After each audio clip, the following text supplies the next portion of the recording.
Hasna Jabril says, I was recently asked, is Islam democratic? And what is the answer to this question? Also, what is the meaning of what your right hand possesses? Okay.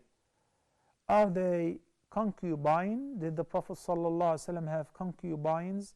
Is it permissible to have one today? If not, what about in the future? Husna Jibril.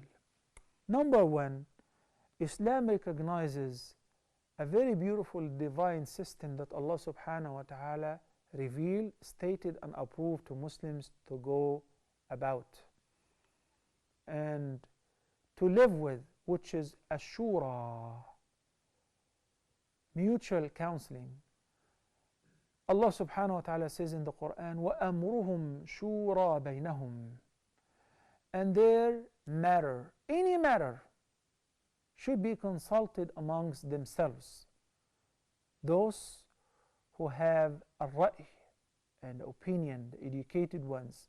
So Nabi sallallahu alayhi wa sallam would not make a decision before consulting his companions in peace, in war, in dunya, concerning any decision. He would consult his companions. So this is a system which Islam adopts, which is a shura. When the vast majority adopt a view, as long as it is not haram. So a shura concerning a matter or several matters which are all halal.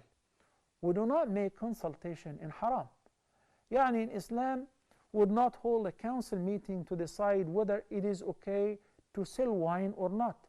This is something out of the boundaries of the halal. It should be consulted. So in Islam, a shura or the mutual consultation only within the circle of what's allowed, what's permissible, and what's halal. And this is a major difference between this system in Islam and other systems which are followed in other countries. Recently, in the UK, their council, with the vast majority, approved the same-sex marriage. So men can marry men, a woman can marry a woman, and that has become official and legal. Okay, this is democracy. So if the vast majority of people decided to allow zina, then it is allowed. If the vast majority of people decided to shut down churches and masajid and no worship anymore, it's their decision. Decided to make any haram halal, any halal haram, they go by the vast majority. A shura in Islam will go by the opinion of the vast majority only within the boundaries of halal. So anything that is haram is not subject of discussion. If a woman wants to walk naked or they want to make a parade or whatever, we don't say let's call for a meeting and say whether it is okay or not. As far as milkul yamin, this is something that people have inherited generations after generations in Christianity, in Judaism. Read the Old Testament and the New Testament. And before that, milkul yamin is whenever they used to sell slaves, men and women, until approximately 60 years ago in America and in Europe.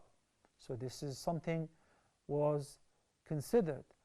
And Islam says about that in Surah Al-Nisa, for instance, فَوَاحِدَةً أَوْ مَا مَلَكَتْ أَيْمَانُكُمْ. Milk al-yamin is what your right hand possesses whenever it was permissible.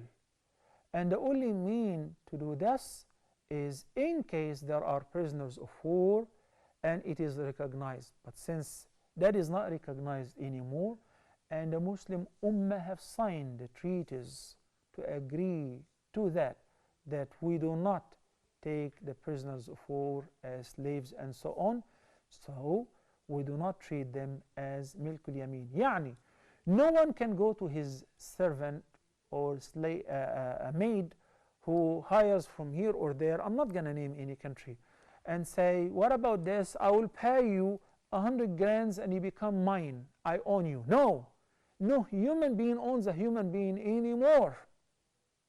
Okay? And Muslims abide by that too. And in fact, Islam was the first religion, and the Sharia in Islam was the first Sharia which acted effectively on setting free the slaves via the ransoms. Al-Kaffarat, many Kaffarat. If somebody made an oath or nadhr and he failed to fulfill it, then one of the means of kaffara is freeing a slave neck. فكفارته إطعام 10 مساكين من أوسط ما تطعمون أهليكم أو كسوتهم أو تحرير رقبة. What does Allah subhanahu wa ta'ala say about this? لا يؤاخذكم الله باللغو في أيمانكم ولكن يؤاخذكم بما عقدتم الأيمان. This is just one example for the sake of time. Allah subhanahu wa ta'ala says, if you make an oath and if you fail to fulfill it, you say, Wallahi, I swear to Allah, I will do this or I will not do that, and you fail to fulfill it, then kaffaratuhu, the ransom to your oath, since you said by Allah, is either to feed 10 masakin, 10 poor people.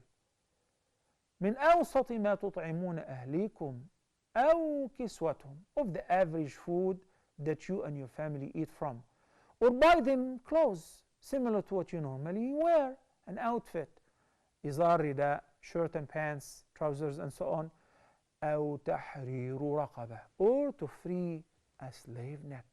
And you will find freeing a slave neck in the accidental killing, in al-zihar, in many things. And not only that, if somebody happened to slap his slave, that was whenever there was slavery we're talking about. This rules started more than 1400 years ago, way before the United Nations were even assembled. Hundreds of years before that, a man came to the Prophet ﷺ and said, I slapped my female servant on her face. And he owned her, because as I said, there used to be markets until recently to sell human beings.